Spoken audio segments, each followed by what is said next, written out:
Welcome back to the Aging Parent Playbook. I'm Dr. Barbara Sparacino, and today we're talking about a subject most people avoid until it's too late: end of life wishes.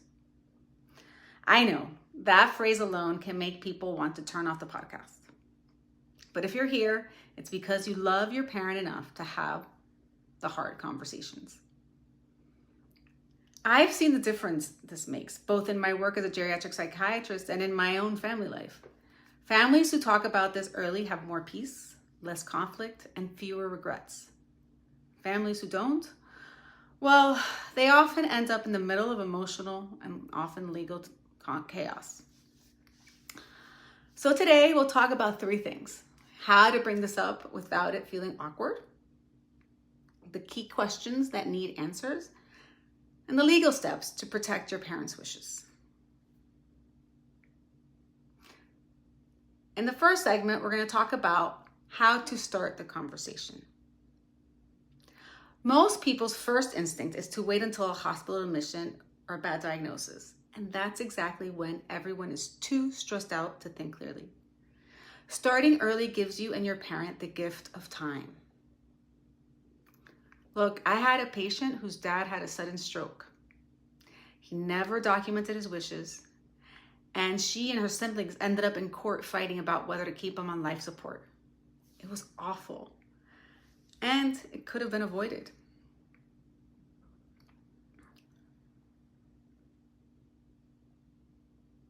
And sometimes it's family members that we may not even know too well, and we might not know if they want hospice or not, and it can cause so much tension, right? And remember, tone is everything. You know, we can say, this isn't about anything being wrong right now. I just want to make sure that we know your wishes so we can honor them. And we don't have to figure it all out in one day. Let's just start the conversation. So let's do a little role play example, right? So as the adult child, Dad, I know this might be uncomfortable, but I want to make sure I respect your wishes if something ever happens. My parent, oh, I'm fine. You don't need to worry about anything. And then I know you're fine now. And I hope you'll be fine for a long time. This isn't something about happening tomorrow, Dad. It's about making sure you stay in control of your decisions. And look, if your parent is still resistant, plant the seed. Take a step back. Sometimes the first conversation is just letting them know you want to have it and you're willing to have it. Now, in the second segment, I'm going to review the 4 key questions. So once they're open to talking, focus on these 4 questions. Break it up if you need to. You don't have to do it all at once. So the first one is, who will make medical decisions if you can't? This is the healthcare proxy. Ideally, it is someone who is calm under pressure, who knows them well, and will follow their wishes, which, let's be honest, that's not what's easiest emotionally. So for example, if you had a medical emergency and couldn't speak, who do you trust to make those calls?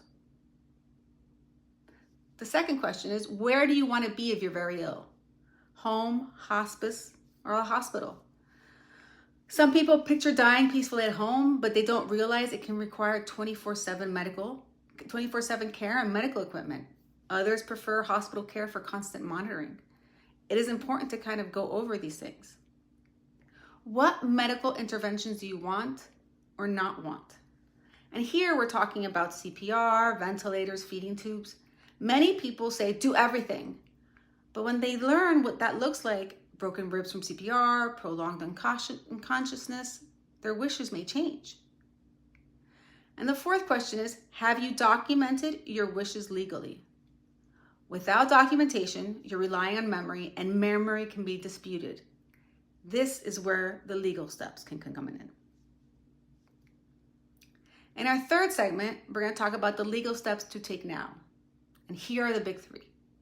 Like I already mentioned, a living will. This is the instruction manual for their medical care if they can't speak. The second one is a healthcare power of attorney. And this names a decision maker for healthcare matters. And then there's an additional one, the financial power of attorney, which authorizes someone to handle the bills, bank accounts, and property if they're incapacitated. So look, I want to have a myth-busting moment. Many people think a regular will covers medical decisions. It doesn't. Wills are for after death, not during life. If cost is an issue, check your state's health department or senior services office. Many offer free or low-cost templates. But if you can, consult an elder law attorney to make sure it's done correctly.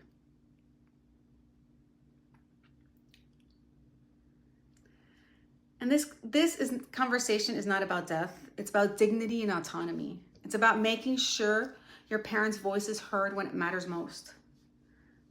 And I have a task for you. Pick one small way to start. Share a story, ask a question, or download my free checklist so you have a guide. And remember, you're not trying to finish the conversation today. You're opening the door to an ongoing dialogue. And I'll see you next time on the Aging Parent Playbook. Until then, lead with love, ask with respect, and listen with an open heart. Take care.